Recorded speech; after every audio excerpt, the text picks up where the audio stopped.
할렐루야. 오늘 저는 천국 비밀의 7가지 비유라는 제목으로 은혜의 말씀을 나누고자 합니다. 마태복음 13장에는 7가지 천국의 비밀에 대한 비유의 말씀이 나와 있습니다.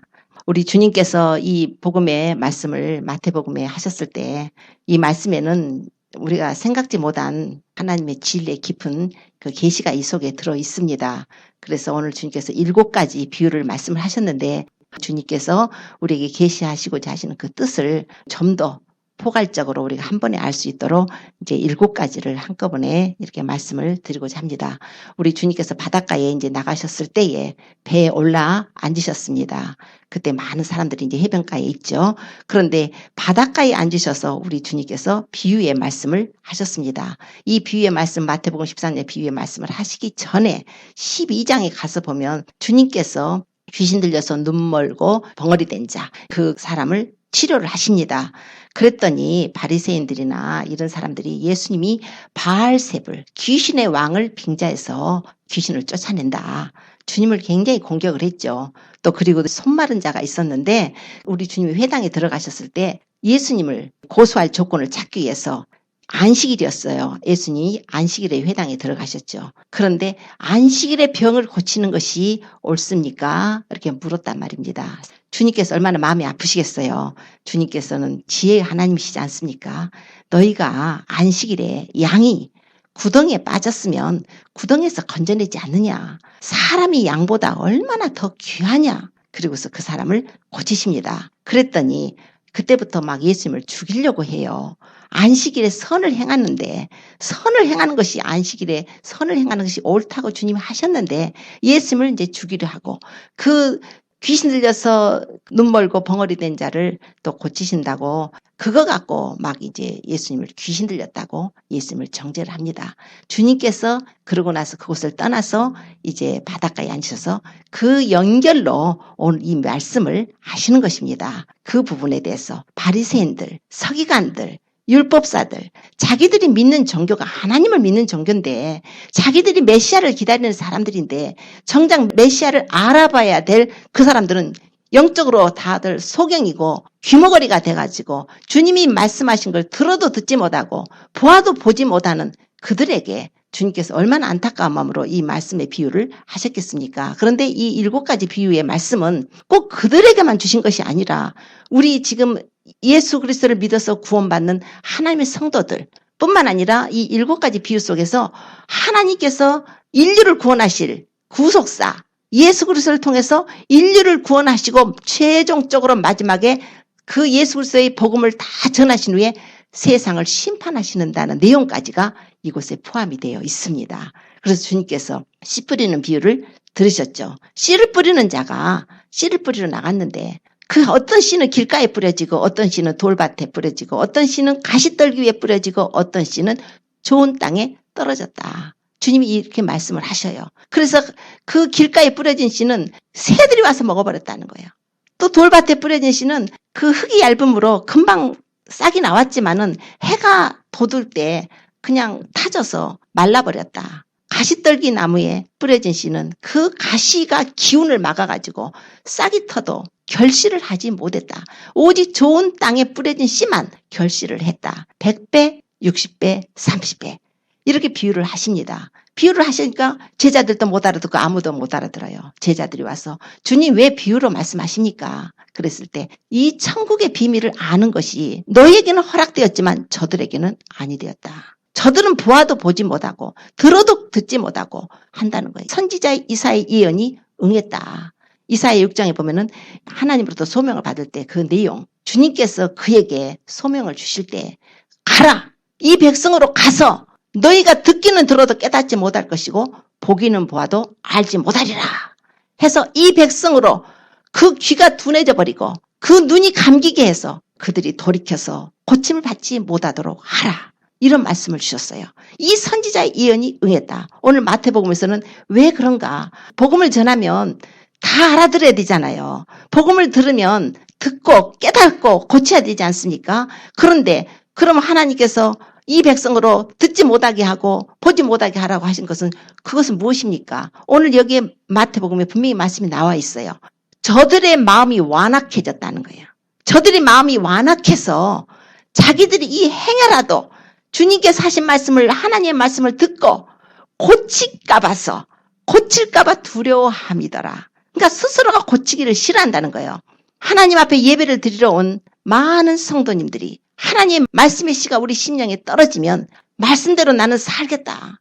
나는 주님의 말씀에 순종하겠다. 이런 자세로 오면 좋은 땅입니다. 그러나 오늘 주님께서 분명히 말씀하셨죠. 시작할 때 씨 뿌리는 자의 비유를 통해서 말씀은 뿌려져요.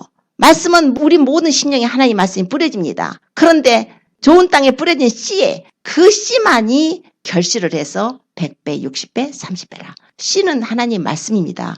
뿌리는 자는 예수님이 뿌리셨습니다. 예수님께서 복음의 씨를 뿌리러 이 세상에 오신 것입니다. 예수님이 처음에 오셨어요. 이 세상에 복음의 그 소식을 전하게 하시려고 하나님의 말씀이신 예수님이 육신이 돼서 그 말씀을 직접 가지고 주님이 오셨어요. 옛적의 선지자들로 여러 모양과 여러 부분으로 우리 조상들에게 말씀하신 하나님이 이 마지막에는 아들로 우리에게 말씀하셨다고 히브리서에는 말씀을 해요. 하나님의 아들이 이 세상을 구원하실 그 열심으로 하나님의 말씀에 순종해서 자꾸 선지자들, 의인들을 보내도 전부 죽여버리고 그 말씀을 안 들으려고 하고 하니까 아들이 오면 공경하겠지. 주님이 직접 육신을 입고 오셔서 그 말씀을 가지고 오셔서 천국 복음을 전하시는데 저들은 예수 그리스도를 미쳤다, 귀신 들렸다, 막 매도하지 않습니까? 주기를 하지 않습니까? 주님의 마음이 얼마나 안타까우시겠어요. 그래서 주님께서 이 말씀을 시작하셨는데 우리는 우리에게 주신 말씀으로 이것을 받습니다. 하나님께서 우리에게 말씀을 주실 때 말씀을 받은 자들의 책임에 대해서도 말씀을 하시죠. 이 두 번째 비유를 보면 또 뭐가 있냐면은 어떤 사람이 자기 밭에 씨를 심어요. 집주인이 좋은 씨를 자기 밭에 심었는데 그들이 이제 잠을 자고 나니까 악한 자가 와가지고 가라지를 뿌렸어요. 그래서 종들이 나가서 보니까 아니 가라지가 난 거예요. 그래서 주여 좋은 씨를 이 밭에 심지 않았습니까? 어째서 가라지가 생겼습니까? 원수가 와서 이랬구나. 주님이 그러시요 원수가 누구예요? 마귀죠. 그러면 가라지 뽑아버릴까요? 그러니까 놔둬라. 추수 때까지 그냥 놔둬라. 지금 가라지 뽑다가 알곡까지 뽑을까 싶으니까 둘 다 추수 때까지 자라게 두어라. 추수 때가 되면은 내가 추수꾼을 불러서 먼저 가라지는 묶어서 불에 던져 넣으려고 단으로 묶고 알곡은 내가 곳간에 드리겠다. 예수님께서 씨 뿌리는 자의 비유를 통해서도 우리에게 말씀하실 때 우리에게 하나님 말씀이 뿌려지면 이 말씀을 가지고 우리가 말씀을 받고 믿음을 가지고 구원을 받아야 되는데 구원받지 못하게 하는 요소가 두 가지가 있어요. 첫째 요소는 우리의 마음입니다. 우리의 마음이 하나님 말씀을 거부해요. 우리의 마음이 하나님의 말씀을 진리를 받아들이지 않아요. 그래서 길가에 뿌려졌다는 거예요.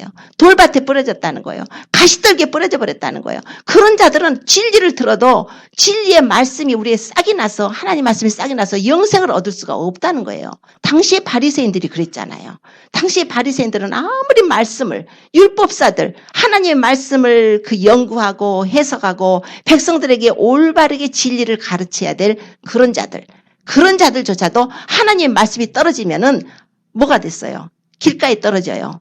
그 말씀을 듣고 아예 깨닫지도 못하는 사람이 있어요. 길가에 떨어졌다는 것은 말씀을 듣고 깨닫지 못한 자라고 그랬어요. 길가에 떨어진 자는 아예 말씀에 관심이 없는 자예요.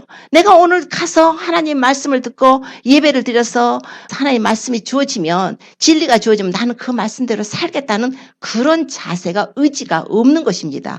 그냥 와서 앉았는 거예요. 그러니까 말씀이 들으면 길가에 다 뿌려졌다는 거예요. 그 의미는 뭐냐면 누가복음에 가서 보면은 마귀가 그 사람으로 믿어서 구원받지 못하게 하려고 그 말씀의 씨가 우리 심령에 뿌려질 때에 뺏어가 버린대요. 그렇게 표현하고 있어요. 우리 지금 오늘 주시는 하나님 말씀들은 생명의 씨앗입니다. 하나님의 말씀이에요. 생명입니다. 누가 인간이 지어서 한 것이 아니라 하나님의 아들이 오셔서 직접 우리에게 주신 말씀이에요. 이 말씀의 씨가 우리에게 뿌려질 때 어떤 사람은 길가예요. 어떤 사람은 돌밭이에요. 돌밭은 잠깐 말씀의 은혜를 받습니다. 그 말씀 좋아. 너무 기뻐.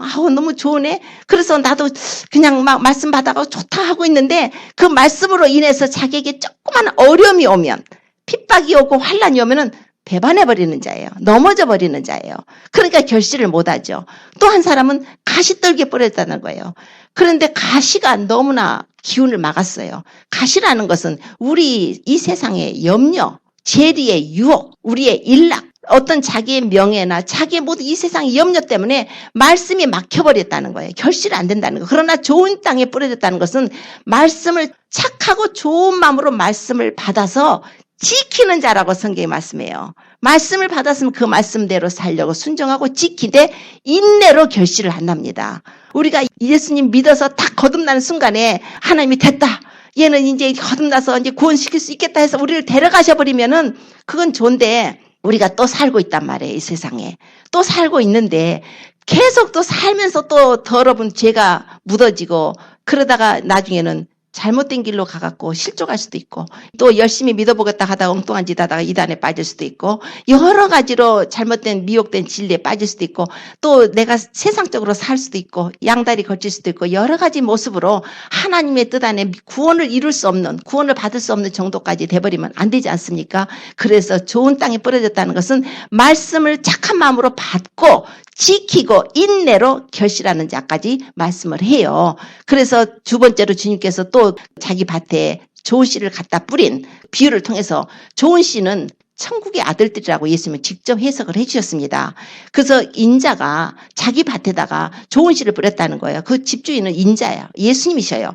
하나님께서 이 세상에 좋은 씨들을 뿌리셨어요. 좋은 씨를 뿌리셔서 그 좋은 씨가 결실하도록. 그런데 그냥 자꾸 가라지가 나와가지고 가라지가 더 그냥 득세죠. 예수님 믿는다고 신앙생활 하다가 주변을 보고 시험 들지 마십시오. 저 사람이 누군데 저렇게 신앙을 하는가 하고 막 시험 들어서 나는 그럼 저런 하나님 안 믿겠다고 하지 마세요. 왜냐하면 가라지가 있어요.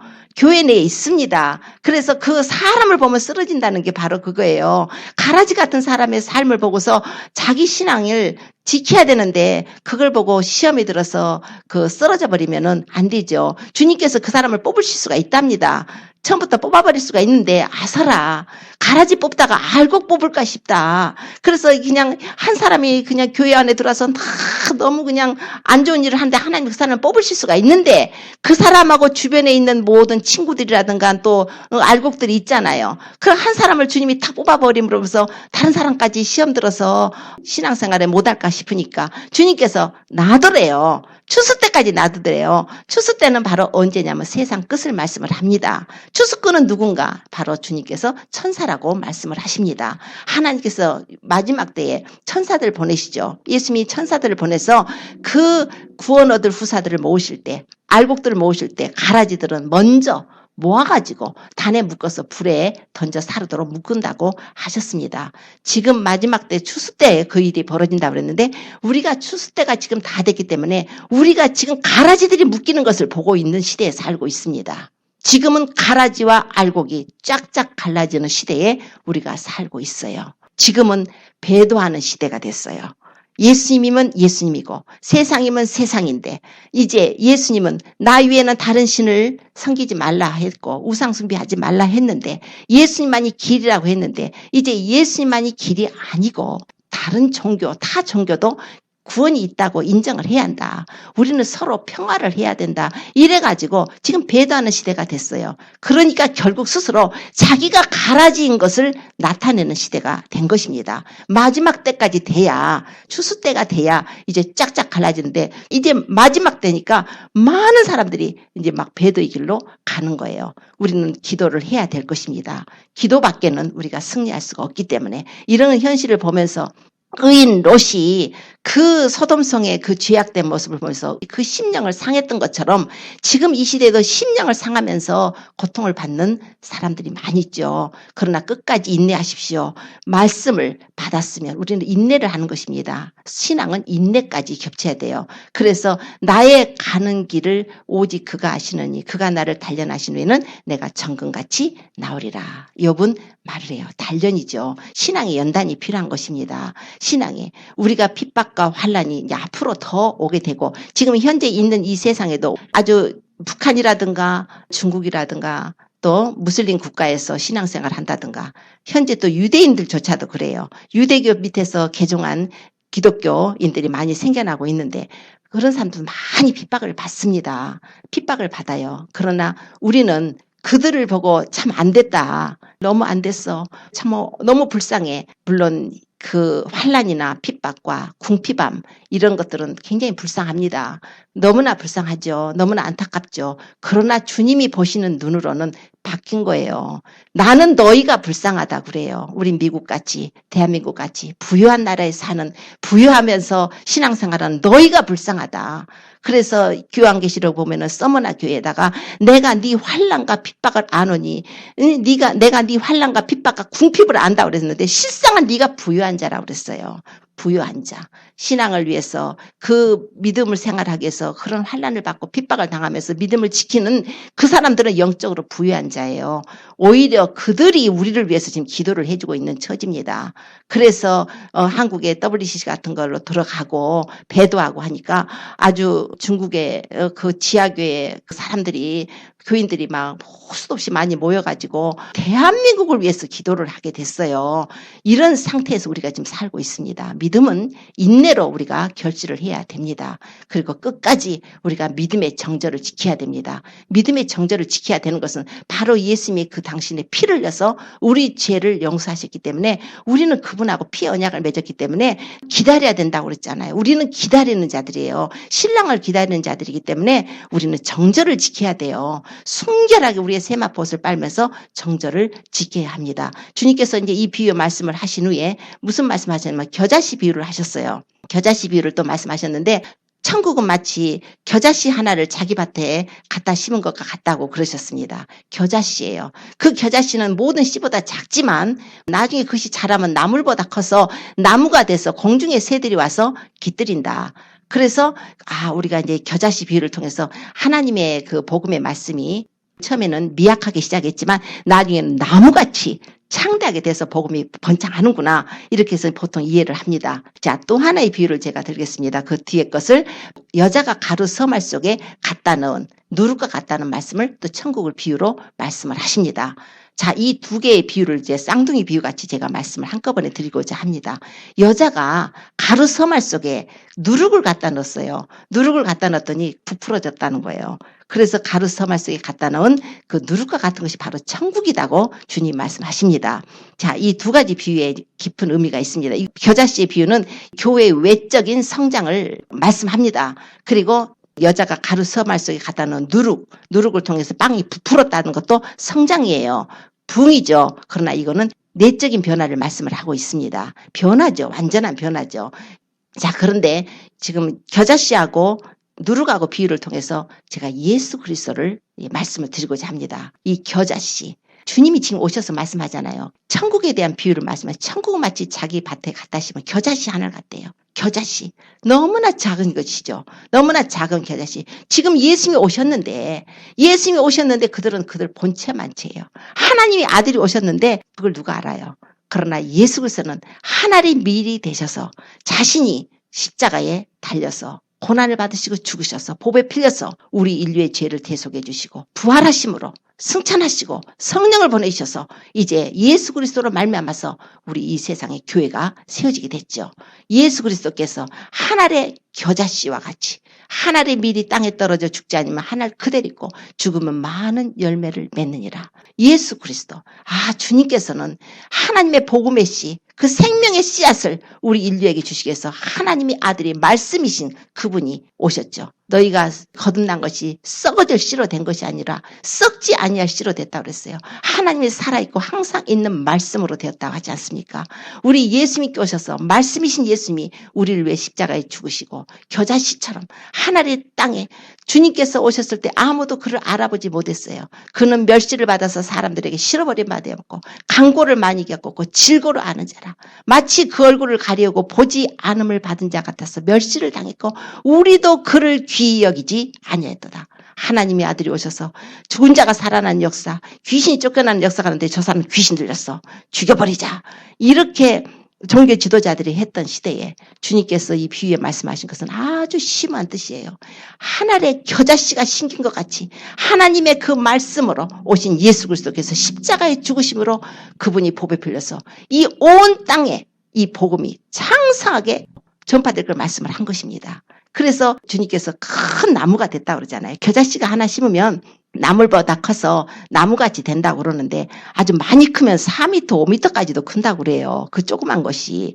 그러면 새들이 겨자 열매가 많으니까 새들이 와서 굉장히 깃들인대요. 이 내용을 갖다가 새라고 해가지고 뭐 마귀가 와서 깃들었다. 뭐 그렇게 하는 목사님도 계신데 이거는 천국에 대한 비유입니다. 그 양적인 성장. 그러니까 예수님의 복음이 편만하게 전파되어서 온 세상에 전파될 것을 이 말씀을 하고 계시는 것입니다. 우리 주님께서 그 겨자씨 비를 들면서 공중에 새들이 와서 깃들었다. 우리도 주님 앞에 왔지 않습니까? 우리가 주님 앞에 와서 얼마나 평안을 누리고 얼마나 위로함을 받고 얼마나 보호하심을 입고 그분의 은혜로 살지 않습니까? 수고하고 무거운 짐진 자들아 다 내게로 오라. 내가 너희를 쉬게 하리라 그랬어요. 우리 주님 앞에 나온 것이에요. 누구든지 목마른 자는 내게로 와서 마시라 그랬잖아요. 누구든지 목마른 자. 주님께서 막 초청하시잖아요.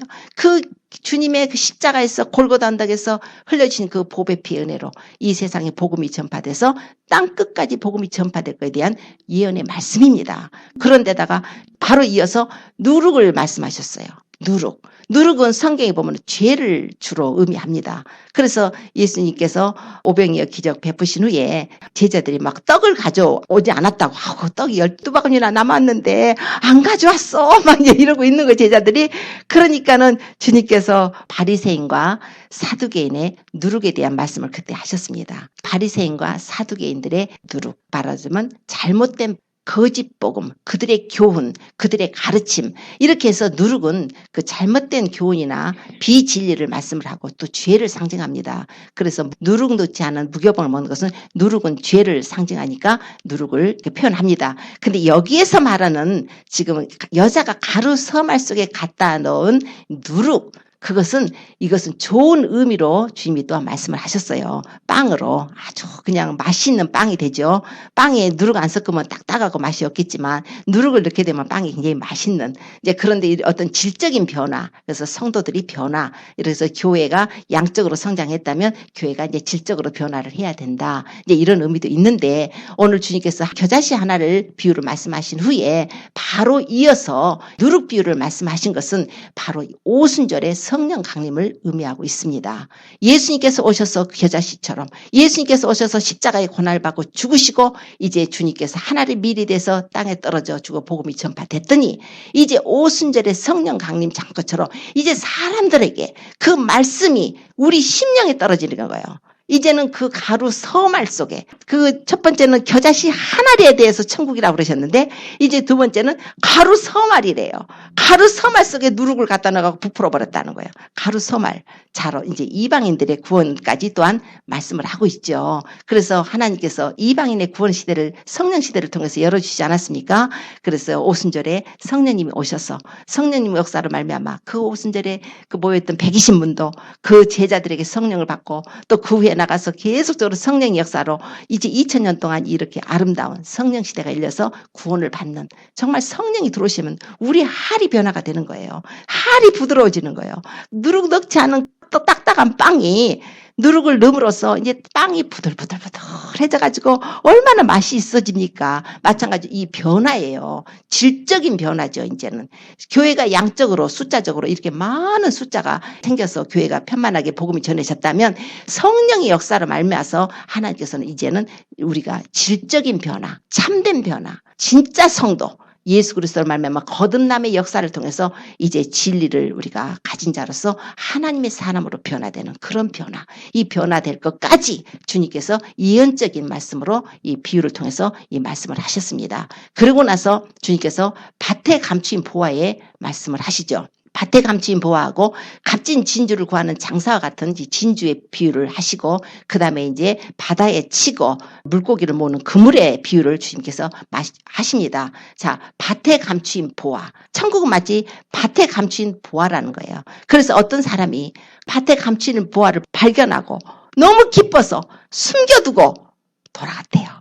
그래가지고 가서 자기 소유를 다 팔아가지고 와서 그 밭을 샀어요. 밭에 감춘 그 보화 때문에 밭을 샀어요. 자, 이 내용입니다. 그런데다가 두 번째는 진주, 값진 진주를 구하는 장사와 같대요. 그래서 천국은 마치 값진 진주를 구하는 장사와 같다 그랬어요.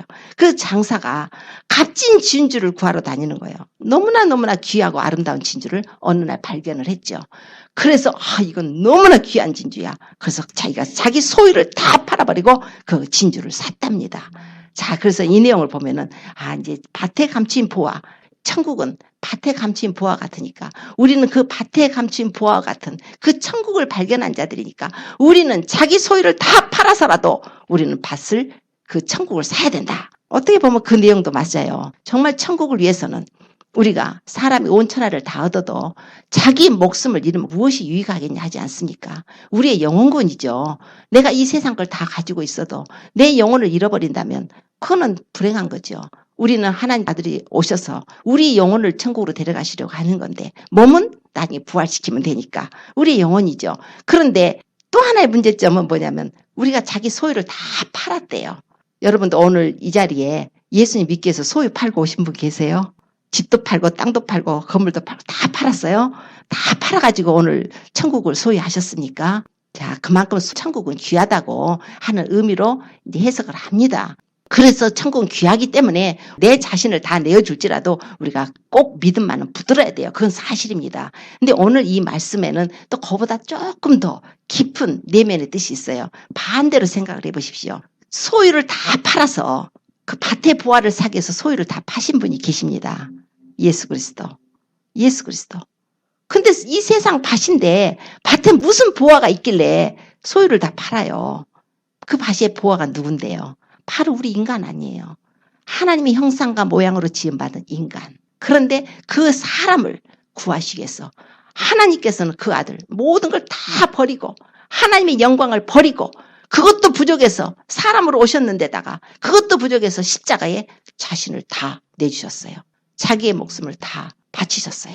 그래서 자기가 피 흘려서 몸에 물 한 방울, 피 한 방울 안 남기고 다 쏟아버렸어요. 자기 모든 소유를 다 팔아버려가지고 그 밭에 감추인 보화를 사셨다는 거예요.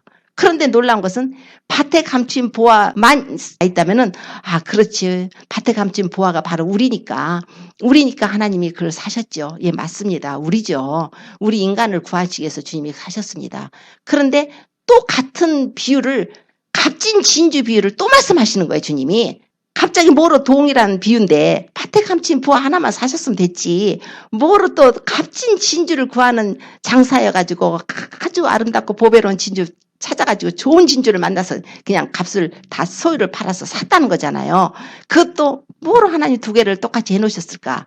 이것은 같으면서 조금 다른 점이 있어요. 그러니까 이 밭에 감추인 보화를 주님께서는 유대인으로 말씀합니다. 이스라엘 민족. 그리고 그 진주, 값진 진주, 좋은 진주는 바로 우리 이방인 교회예요. 우리 교회입니다. 왜 하나님이 그렇게 하셨을까? 주님께서 아까 말씀하시듯이 겨자씨 하나를 심어가지고 주님께서 복음을 전파를 하셨죠. 이게 이제 성경의 비밀이죠. 오늘 주님께서 그러잖아요. 천국의 비밀을 아는 것이 너희에게는 허락됐지만 저들에게는 아니 되었다. 그렇게 말씀을 해요. 하나님의 은혜로 있는 자는 더 많이 가지고 풍족하게 될 거지만 없는 자는 그 있는 것마저 빼앗길 것이다. 왜 밭에 감춘 보화가 이스라엘인가? 이것을 생각을 해볼 것이 그 사람이 밭에 감춘 보화를 발견을 했는데 너무 기쁜 거예요. 그러면 바로 사야 되는데 안 사고 감춰놨어요. 너무 기쁜데 싹 감춰놨어요. 지금까지 감춰놨어요. 감춰놓고 나가서 소유를 다 팔아서 샀다는 거예요. 밭에 감추어진 보화예요. 지금 밭에 감추어져 있어요. 이스라엘 민족들은 지금 예수님은 그들을 발견하셨어요. 먼저 발견하셨어요. 이스라엘 민족을 택하셨습니다. 먼저 택하셔서 자기의 선민으로 삼으셔서 내가 저 민족들을 구원해야지.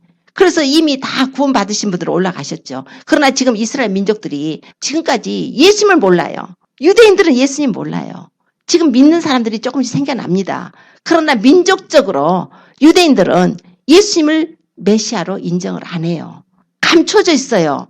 그들에게는 예수님이 감춰져 있습니다. 언제 그러면 드러나는가? 예수님이 재림하실 때. 예수님이 재림하실 때. 재림해서 신부를 데려가시고 난 후에 이 땅에 7년 동안 환란이 있을 때 그 환란 기간에 이스라엘의 환란이에요. 그때는 야곱의 환란이라고 그래요. 그 7년을 남겨두신 것은 이스라엘 때문에 남겨두신 것입니다. 하나님의 약속이 다니엘에게 내가 네 백성과 네 거룩한 성을 위해서 70일에로 기한을 정했다 했는데 그 69일에가 이미 다 사용이 됐습니다. 한 일회가 남은 거예요.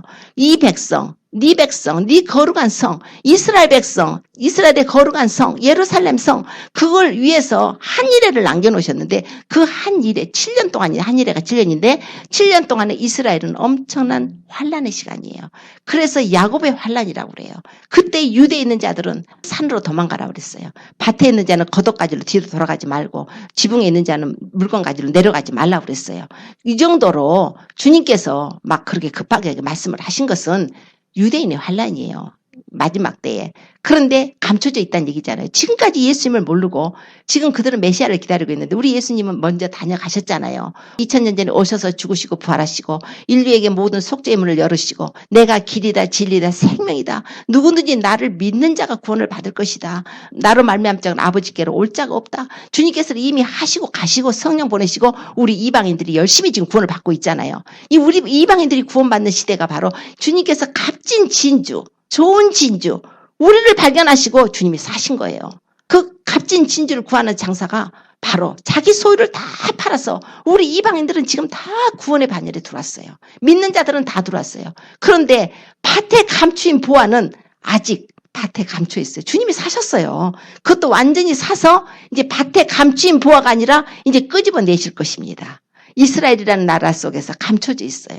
그 보배를 언제 끄집어낼 것인가? 7년 환란 때 끄집어냅니다. 주님께서 그들이 그때 구원을 받아요. 지금 개인적으로 하나님의 역사심 속에 지금 오고 있는 사람이 많다고 그럽니다. 그런데 이제 민족적인 회개의 역사는 7년 동안 일어나는 거예요. 이 땅에 7년 환란 적그리스도가 등장했고 적그리스도가 그쪽에 성전을 세우게 될 때에 이제 그때 7년 평화적이 맺어지고 성전이 세워질 것이고 그 성전 세워질 때 7년 중간 3년 반에 그 멸망에 가증한 것 적그리스도의 우상을 거기다 세워놓을 거라고 그랬어요. 그래서 그때에 이제 막 유대인들을 죽이게 될 것입니다. 그러나 하나님의 역사하심 속에 하나님이 개입하셔서 이스라엘 민족을 보호하시게 될 때 예수님이 이 땅에 재림하시게 될 때 그들이 그 찌른바 그를 바라보고 독자를 위해서 애통하듯이 그 찌른바 그를 바라보고 장자를 위해서 통곡하듯이 우리가 우리의 메시아를 우리가 십자가에 못 박았다는 걸 그때 안다는 거예요.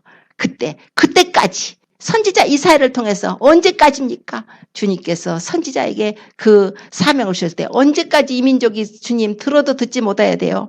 봐도 보지 못해야 돼요. 마음으로 완악해져서 그들 듣기에 둔하고 눈은 감았어야 돼요. 언제까지예요?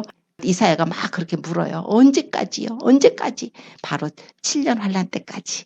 7년 환란 때에 참으로 그 밤나무 상수리 나무가 뱀을 당하여도 그 그루터기는 남아있는 것 같이 거룩한 씨가 이 땅의 그루터기라고 그랬었어요. 환란을 통해서 다 잘려나가고 다 죽임을 당하는데 하나님의 은혜로 그루터기를 남겨놓으신다는 거예요. 은혜로 택하심을 따라. 그게 바로 이스라엘. 이스라엘이 그 이제 7년 환란 동안에 있을 일인데 그 이스라엘을 말씀하신 것이 바로 밭에 감춘 보화의 내용입니다. 밭에 감춘 보화, 이스라엘. 그 민족들을 주님이 사셨어요. 이미 택하시고 사셨어요. 이미 보배피로 다 사셨는데 그들이 눈이 어두워서 모르는 것뿐이에요. 이제 하나님의 때가 되면 그들에게 은총과 간구하는 심령을 부어주실 때 그들이 이제 예수님을 알게 됩니다. 이분이 바로 우리 하나님이고 우리의 구세주고 우리의 메시아였다는 것을 알게 되는 거예요. 그리스도라는 걸 알게 되는 거예요. 그래서 민족적인 회개의 역사가 일어나고 7년 환란 동안에 이스라엘의 구원을 받게 됩니다. 이 하나님 주님이 하신 말씀이 밭에 감춘 보화 내가 가서 소유를 다 팔아서 샀어. 이스라엘 민족들 내가 다 샀어. 네 유대 민족들 다 샀다. 너희들은 왜 밭에 감춰 있어 지금. 그걸 모르는 거예요. 그게 바로 이스라엘을 의미한다. 그리고 이 값진 진주는 바로 우리 이방인들.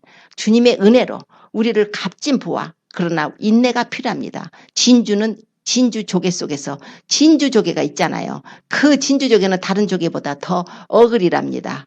못생겼죠. 너무 고통스러워서 속에서 싸우니까 내적인 아주 영적인 그 고통이 있죠. 투쟁이 있죠. 속사람과 겉사람이 싸우는 속에 이물질 하나만 들어오면 그거 아프니까 그냥 그 점액질을 내가지고 그걸 싸가지고 아우 괴로워 막 그 살을 찌르니까 괴로워하면서 자꾸 점액질을 내가지고 만들어진 게 진주예요.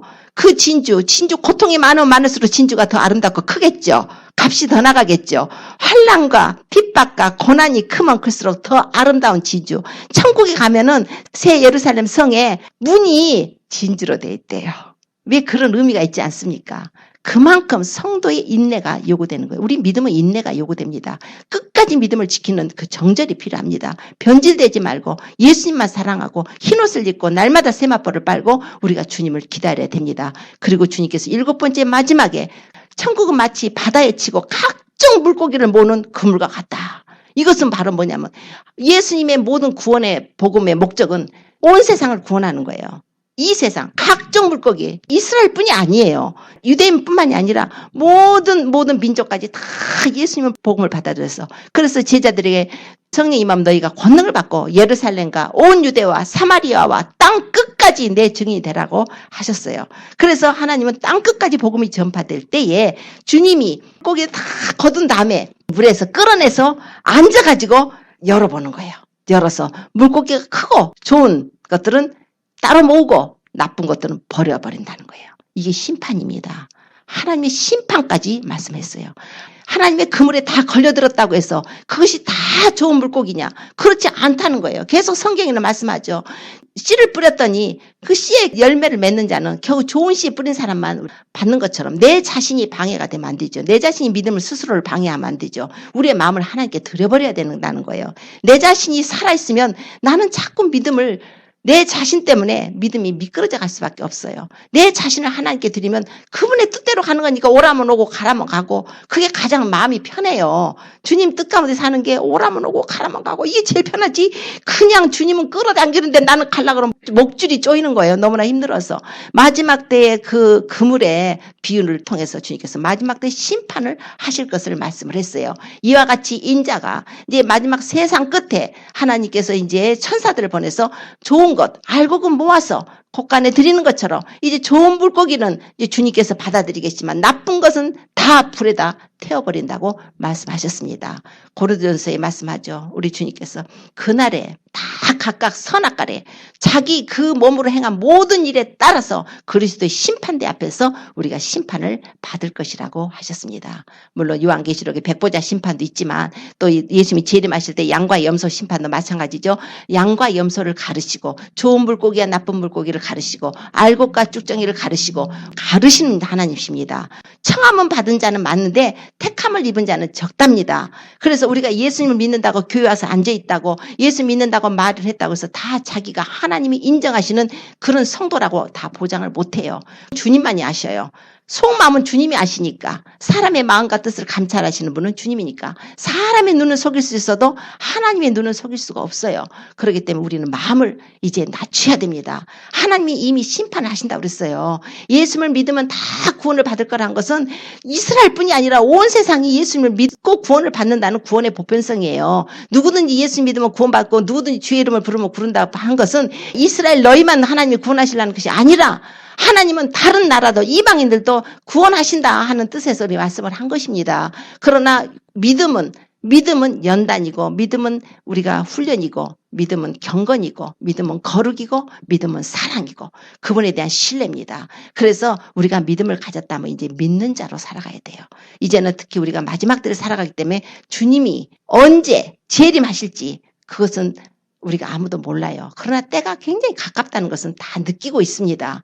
첫째로 이제 계시록에 예언된 내용들이 지금 다 등장을 해 있지 않습니까? 계시록에 예언된 내용들이 다 등장을 했어요. 점점 우리에게 가까이 와가지고 어느 날 하나님께서 이제 교회를 데리러 오시고 나게 되면 이 세상은 이제 큰 혼란이요, 환란의 시기가 되게 됩니다.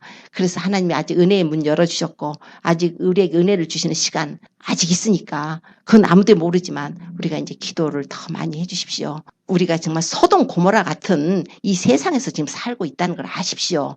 의인 롯은 구원을 받습니다. 의로운 심령을 상한 자는 구원을 해줍니다. 그것도 아브라함의 중보기도가 있었죠.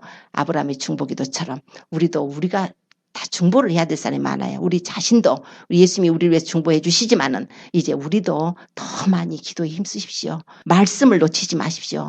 말씀을 묵상을 해야 됩니다. 한 장을 그냥 눈만 쓱 읽고 너 오늘 한 장 읽었어, 두 장 읽었어, 그거 소용없어요. 그 말씀이 뭐라고 써졌는지 찬찬하게 음미해 가면서 읽고 내가 적용될 거 있으면 그 말씀대로 살려고 순종하려고 하십시오. 그리고 첫째는 우리가 주님을 사랑하는 것입니다.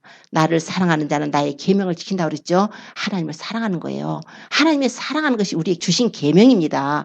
그래서 그분을 사랑하고 그분을 사랑하면 그분 싫어하는 일은 하지 않겠죠. 그리고 이웃 사랑을 해야 됩니다. 이웃 사랑이라는 것은 가난한 자들 뭐 여러 가지로 어려운 형편에 있는 사람들 물질로 도와주는 것도 이웃 사랑입니다. 그러나 가장 큰 사랑은 영혼 구원입니다. 영혼 사랑입니다.